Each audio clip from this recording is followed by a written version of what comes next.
एक आदमी रोटी खाता है, एक तीसरा आदमी भी है जो न रोटी बेलता है न रोटी खाता है, वो सिर्फ रोटी से खेलता है। वो तीसरा आदमी कौन है? मेरे देश की संसद मौन है। सभापति महोदय, वो भी क्या दिन थे जब संसद में देश का बजट पेश होता था तो देश की सड़कें ठहर जाया करती थीं। रेल बजट पेश होता था तो लोगों की उम्मीदें रेल के डिब्बों की तरह पटरियों पर दौड़ने लगती थीं। पूरा देश धड़कने रोक करके वित्त मंत्री और रेल मंत्री को सुना करता था। अफसोस, अब बजट पेश हो जाता है, मीडिया चैनल सरकार का महिमा मंडन करते हैं और बेचारी जनता बजट के आंकड़ों के शब्द जाल में उलझी हुई महीनों बाद समझ पाती है कि उसका तो फिर से कट गया। सभापति महोदय, पिछले 2 साल अमृतकालीन बजट पेश किए गए और इस बार एक नई शब्दावली गढ़ी गई है, तुष्टीकरण बनाम संतुष्टीकरण का बजट। सभापति महोदय, सुनने में कितना अलंकारिक लगता है ये शब्द। सोच रहा हूं देश की वित्त मंत्री और प्रधानमंत्री जी से पूछूं कि आखिर किसकी संतुष्टि? जिस बजट में मनरेगा के लिए 1 रुपए की बढ़ोतरी ना हो, वही पुराना 86,000 करोड़, जबकि पहले ही 9,754 करोड़ का घाटा हो, जिस मनरेगा से करोड़ों मजदूरों के घर में चूल्हा जलता हो, उस मनरेगा में काम करने वाले गरीब मजदूरों के लिए अगर आपके खजाने से 1 रुपया भी इजाफी नहीं निकल सका तो भला कौन संतुष्ट हुआ साहब? इस देश का गरीब मजदूर या आपके उद्योगपति दोस्त? वो जो महाराष्ट्र में लोकसभा और विधानसभा के बीच में 40 लाख मतदाता बढ़ाए गए थे, अरे उन्हीं के लिए मनरेगा का थोड़ा सा बजट बढ़ा देते। क्या उसमें मनरेगा का एक भी मजदूर नहीं था 40 लाख लोगों में? सारे के सारे 12 लाख की छूट वाले से आगे के लोग थे। सभापति महोदय, कल जब वित्त मंत्री जी देश की संसद में भाषण दे रही थी तो वहां मुंबई में कोई गरीब इंसान जब अपनी जेब टटोल करके अपनी मोटरसाइकिल में 1 लीटर पेट्रोल भरवा रहा था तो उस पेट्रोल की कीमत थी 103 रुपया प्रति लीटर। आखिर इतना महंगा पेट्रोल डीजल खरीद के कौन संतुष्ट हो रहा है? इस देश के गरीब लोग या फिर सरकार के चहेते धन्ना सेठ? सभापति महोदय, वित्त मंत्री जी इस बजट को मध्यम वर्ग को संतुष्ट करने वाला बजट बता रही हैं। अरे मैडम, हम आप यहां पर बैठे रहते हैं और वहां बाहर इसी दिल्ली में 1 लीटर दूध, चाहे वो अमूल का हो या फिर मदर डेयरी का हो, उसकी कीमत 73 रुपए लीटर है। इतना महंगा बेच करके कौन संतुष्ट हो रहा है? गरीब जनता या आपके धन्ना सेठ दोस्त? सभापति महोदय, इस सरकार का बाजार और महंगाई पर कोई नियंत्रण नहीं रह गया है। चाहे देश में लहसुन 400 रुपए किलो बिक जाए, टमाटर 100 रुपए किलो बिक जाए, प्याज का दाम सुनकर आंखों में आंसू आ जाए, लेकिन वित्त मंत्री महोदया बजट में महंगाई का मां भी नहीं बोलती हैं। बच्चों की किताब और पेंसिल तक पर टैक्स लगाने वाले सरकार से मैं पूछना चाहता हूं कि आप मध्यम वर्ग का हितैषी बताते हैं, खुद को तो शर्म नहीं आती है? खुद को धार्मिक कहने वाली सरकार भगवान श्री कृष्ण के प्रिय खाद्य पदार्थों दही और मक्खन तक पर जीएसटी लगाती है और बात करती है मध्यम वर्ग की हिमायती होने की। जिंदा रहते हुए जनता से हर चीज पर टैक्स वसूलने वाली ये सरकार कम से कम मरने पर तो लोगों को बख्श देती, लेकिन नहीं, वहां भी लूटना है। अंतिम संस्कार के सामान, अगरबत्ती, धूप बत्ती, केवड़ा जल, चंदन पाउडर, जौ, बताशा, काला तिल, पंचरत्न, कपूर और कफन तक पर टैक्स लेने वाली ये सरकार किस मुंह से खुद को मध्यम वर्ग का हितैषी बताती है? कौन सी संतुष्टि? किसकी संतुष्टि? कदम कदम पर टैक्स देकर लूटने वाली जनता की या फिर जनता से टैक्स वसूल करके धन्ना सेठों का खजाना भरने वाली सरकार की? किसकी संतुष्टि? सभापति महोदय, 18 अगस्त 2015 आरा का बिहार का ऐतिहासिक मैदान, सजा हुआ मंच, हजारों की भीड़ और सामने खड़े हुए देश के प्रधानमंत्री का भाषण। बिहार के भाइयों बहनों, आज मैं बिहार के लिए पैकेज की घोषणा कर रहा हूं। 50,000 करोड़ कर दूं कि ज्यादा कर दूं? अखिलेश भाई, 60,000 करोड़ कर दूं कि ज्यादा कर दूं? 70,000 करोड़ कर दूं कि ज्यादा कर दूं? 80,000 करोड़ कर दूं कि ज्यादा कर दूं? चलो, मैं बिहार को 1.25 लाख करोड़ का पैकेज दे रहा हूं। 10 साल हो गए सभापति महोदय, वही ढाक के 3 पात। बिहार आज भी विकास की बाट जोह रहा है। भाषण आज भी प्रधानमंत्री जी के यूट्यूब चैनल पर सुना जा सकता है। जो झूठ बोल के करता है मुतमईन सबको, वो झूठ बोल के खुद मुतमईन नहीं होता। सभापति महोदय, ये तो राहुल जी का असर है। कौन सा शब्द सर, कौन सा शब्द? झूठ। ठीक है सर, मिथ्या बोल करके, जो मिथ्या बोल के करता है मुतमईन सबको, वो मिथ्या बोल के खुद मुतमईन नहीं होता। ये राहुल जी का असर है। जो मखाना बोर्ड की घोषणा हुई, अखिलेश जी आपको याद होगा, भारत जोड़ो न्याय यात्रा में 30 जनवरी 2024 को बिहार के रंगभूमि मैदान में राहुल गांधी जी का पूर्णिया में भाषण था और उसमें मखाना को लेकर उन्होंने आवाज उठाई थी। ये उनका असर है कि आपको मखाना बोर्ड बनाना पड़ा, वरना तो आप मैखाना बोर्ड बनाने वाले लोग हैं। सभापति महोदय, बिहार को झूठे पैकेज और चुनावी दिलासे देना बंद करिए।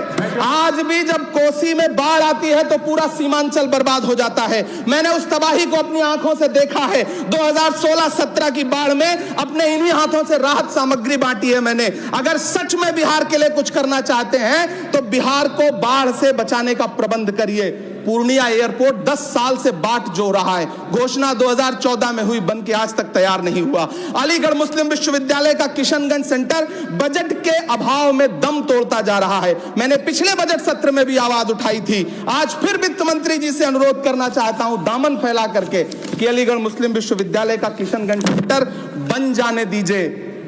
आखिर कौन सी नफरत है? ये मुल्क हमारा भी है। इस मुल्क की मिट्टी में हमारा भी खून पसीना शामिल है। हमसे इतनी भी क्या नफरत? रिश्तों की ये नाजुक डोरें तोड़ी थोड़ी जाती हैं। अपनी आंखें दुखती हो तो फोड़ी थोड़ी जाती हैं। सभापति महोदय, अल्पसंख्यक मंत्रालय का बजट काटकर मौलाना आजाद नेशनल फेलोशिप बंद कर देना, प्री मैट्रिक स्कॉलरशिप बंद कर देना, नई मंजिल योजना बंद करना, धरोहर योजना बंद करना। 2024-25 के बजट में माइनॉरिटी मिनिस्ट्री के लिए 3183 करोड़ रुपए की घोषणा हुई, लेकिन देश को हैरत होगी कि बाद में समीक्षा करके लगभग आधा कर दिया गया, 1868 करोड़ रुपए। मैं तो सरकार से पूछना है कि कौन संतुष्ट हुआ? इस देश का अल्पसंख्यक संतुष्ट हुआ है या आप संतुष्ट हुए? किसका संतुष्टिकरण?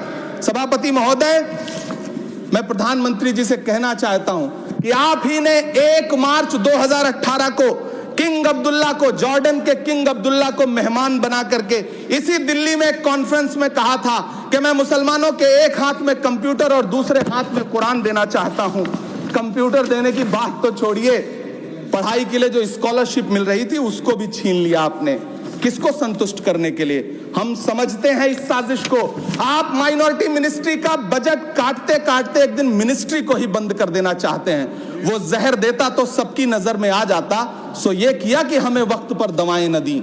सभापति महोदय, मैं तो वित्त मंत्री जी से पूछना चाहता हूं आपके माध्यम से कि शायद आपको पता ही नहीं है कि गृहस्थी चलाने वाली एक गृहिणी की मुश्किलें क्या क्या होती हैं। आपने कभी सोचा भी नहीं होगा कि जब वो किचन में सब्जी बनाने के लिए कढ़ाई में तेल डालती है तो उसके साथ उसके आंसू भी गिरते हैं। सभापति महोदय, शायद उन्हें पता भी ना हो कि एक छोटी सी गाड़ी और एक छोटे से फ्लैट का EMI भरने के बाद इस देश का एक गरीब इंसान जब अपने बच्चों की फीस भरने के बारे में सोचता है तो उसे कितनी खुशियों का गला घोंटना पड़ता है। शायद उनको पता भी नहीं है कि फसल बेच करके बिटिया की शादी का सपना सजाने वाला किसान जब अपनी फसल बर्बाद देखता है तो कितनी रातें सो भी नहीं पाता है। सभापति महोदय, शायद वो कभी इस पीड़ा को समझ ही नहीं पाएंगी कि परिवार के किसी एक सदस्य को कैंसर जैसी बीमारी हो जाए तो घर और जमीनें गिरवी रख उठती हैं लेकिन इलाज नहीं हो पाता। सभापति महोदय, इसी देश की संसद में कभी स्वर्गीय सुषमा स्वराज जी ने कहा था कि तब जब देश की करेंसी गिरती है तब देश की प्रतिष्ठा गिरती है। एक तरफ कोलंबिया जैसा छोटा सा देश और उसके प्रधानमंत्री गुस्तावो पेत्रो खड़े हैं जो कोलंबिया के नागरिकों को हथकड़ी लगाकर लाने वाले जहाज को अमेरिका बैरंग वापस लौटा दे रहे हैं, और दूसरी तरफ हमारे प्रधानमंत्री जी खड़े हैं जो बेड़ी और हथकड़ी लगा करके लाए गए बेटों के अपमान पर एक शब्द नहीं बोल रहे। सभापति महोदय, मैं इतिहास के पन्ने पलट रहा हूं, मुझे 2 किरदार याद आ रहे हैं। एक तरफ निक्सन के 7वें बेड़े की धमकियों के सामने लोहे की तरह अडिग इंदिरा गांधी खड़ी हैं, तो दूसरी तरफ खुद ही नमस्ते ट्रंप का नारा लगाते हुए प्रधानमंत्री जी खड़े हैं। मेरे कानों में सुषमा स्वराज जी की आवाज गूंज रही है। बहुत कम बोलने वाले डॉक्टर मनमोहन सिंह ने बहुत ज्यादा बोलने वाले प्रधानमंत्री जी को जब देश की बागडोर सौंपी थी तो $1.58 का था, आज 85 से 87 के बीच में झूल रहा है। इन दिनों रुपए की अहमियत गिरती है तो न तो देश की प्रतिष्ठा गिरती है, ना प्रधानमंत्री की गरिमा। जिस देश में 80 करोड़ लोगों को 5 किलो राशन के लिए कतारों में लगना पड़ता हो, उस देश में यह सरकार 12 लाख तक के टैक्स न लेने के लिए अपनी पीठ थपथपा रही है। हुकूमत इस कदर आवाम पर एहसान करती है, ये आंखें छीनती है और चश्मे दान करती है। सभापति महोदय, महाराष्ट्र का भिवंडी हो, मालेगांव हो, इचलकरंजी हो, यूपी का बनारस हो, मुआयमा हो, मुबारकपुर हो, रांची का छोटा नागपुर हो, बिहार का भागलपुर हो, हर जगह बुनकरों की उम्मीदें तोड़ रही हैं, लेकिन इस सरकार के पास उनके लिए कुछ भी नहीं है। मुरादाबाद का पीतल उद्योग, कानपुर का चमड़ा उद्योग, सहारनपुर का लकड़ी उद्योग, फिरोजाबाद का चूड़ी उद्योग, अलीगढ़ का ताला उद्योग, सब सरकारी प्लानिंग से तबाह हो रहे हैं। इन तमाम के बीच सरकारी सपोर्ट से बस एक उद्योग फल फूल रहा है, नोएडा का नफरत उद्योग। सभापति महोदय, जिस देश में 40 से 45% मेडिकल फैकल्टी की सीट खाली हो, वहां बजट में 75,000 नए मेडिकल सीट्स का ऐलान हो रहा है। सरकार बहादुर, कम से कम इस देश के पढ़े लिखे युवाओं को तो मूर्ख समझना बंद करिए। वो अब तिजारती पहलू निकाल लेता है। पहले 7500 मेडिकल सीट्स बाद में बनाइएगा, पहले जो एम्स में 2161 पद खाली पड़े हैं उनको तो भर दीजिए। वो अब तिजारती पहलू निकाल लेता है।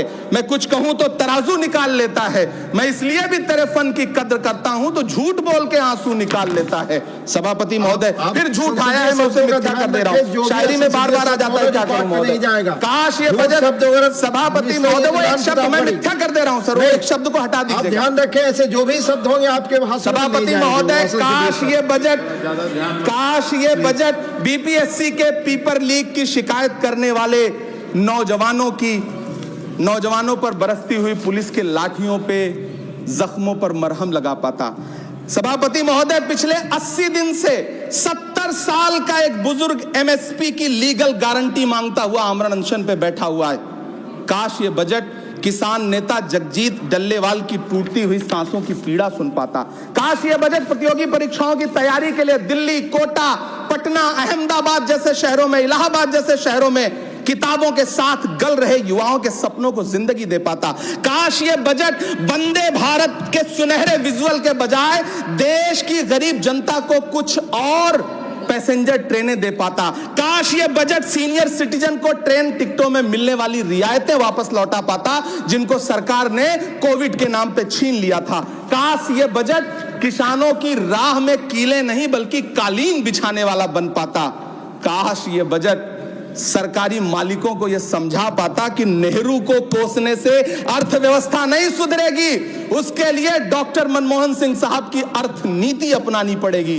पिछले 11 साल से नेहरू जी को कोस रहे हैं, आखिर कब तक कोसिएगा? थोड़ा पंडित नेहरू जी के बारे में पढ़िए, तब पता चले कि पंडित नेहरू की शख्सियत का नाम है। दुनिया का पहला ऐसा राजनेता जिसने अपनी जिंदगी की आजादी के लिए, देश की आजादी के लिए 3259 दिन अंग्रेजों की जेल में बिताए। पंडित नेहरू एक ऐसे महान शख्स जिनके पिता पंडित मोतीलाल नेहरू, जिनकी बहन विजय लक्ष्मी पंडित, जिनके बहनोई पंडित रंजीत सीताराम, जिनकी बेटी इंदिरा गांधी, जिनके दामाद फिरोज गांधी, सब ने अंग्रेजों से लड़ते हुए स्वतंत्रता आंदोलन में जेल काटी। आप किस मुंह से उनकी लकीर छोटी करने की बात करते हैं? नहीं कर पाइएगा, 7 जन्मों में नहीं कर पाइएगा, क्योंकि जिस्म की मौत कोई मौत नहीं होती है। जिस्म मिट जाने से इंसान नहीं मर जाते, धड़कने रुकने से अरमान नहीं मर जाते, सांसें थम जाने से ऐलान नहीं मर जाते। जिस्म की मौत कोई मौत नहीं होती है। सभापति महोदय, मैं आपके सामने खड़ा होकर के एक बहुत छोटी सी कहानी सुनाना चाहता हूं कि महान बादशाह सिकंदर ने जब यूनान फतेह किया तो जीत का जश्न मनाने के लिए शहर की सड़कों पर निकला। तो उसने देखा कि पूरा शहर तो जश्न मना रहा है, एक फकीर सड़क के किनारे चादर तान के सो रहा है। सिकंदर को गुस्सा आया, घोड़े से उतरा, उस फकीर के पास गया और उसे सोता देख करके उसे जोर की एक लात मारी और लात मार के कहा कि क्यों रे फकीर, मैंने यूनान फतेह कर लिया, लोग जश्न मना रहे हैं और तू सो रहा है। उस फकीर ने उन्नीदी आंखों से सिकंदर को देखा और देख करके कहा कि शहर जीतना बादशाहों का काम है, लेकिन लात मारना तो गधे का काम है। सभापति महोदय, गरीब जनता को लात मारना बंद करिए। ये अमीरों के लिए बनाया गया बजट है, ये निराशाजनक बजट है। हम अमृतकाल सुनते आ रहे थे, ये अमृतकाल इतनी जल्दी समाप्त हो गया कि अब अमृतकाल का कोई नाम तक नहीं लेना चाहता है। इसलिए मैं इस सदन में खड़ा होकर के देश की वित्त मंत्री महोदया से कहना चाहता हूं कि आपने अल्पसंख्यकों के बजट में जो कटौती की है उसको बहाल करिए। आपने मनरेगा को जो स्थिर रखा है उसका घाटा 9,754 करोड़ है, कम से कम उतना बढ़ा करके फिर से उसे बहाल करिए। नौजवानों के लिए रोजगार दीजिए, किसानों को एमएसपी की लीगल गारंटी दीजिए। यही मैं आपसे अपील कर रहा हूं। धन्यवाद सर, आपने इतना जो समय दिया उसके लिए शुक्रिया। माननीय श्री बाल योगी उमेश नाथ, माननीय श्री बाल योगी उमेश नाथ। मैं उधर आ जाऊं। माननीय सभापति जी, 10 मिनट। राष्ट्रपति जी के अभिभाषण पर आपने मुझे बोलने का अवसर प्रदान किया, इसके लिए धन्यवाद। माननीय प्रधानमंत्री जी और राष्ट्रपति जी के बहुत ऊंचे विचार और ऊंची सोच के माध्यम से राष्ट्रपति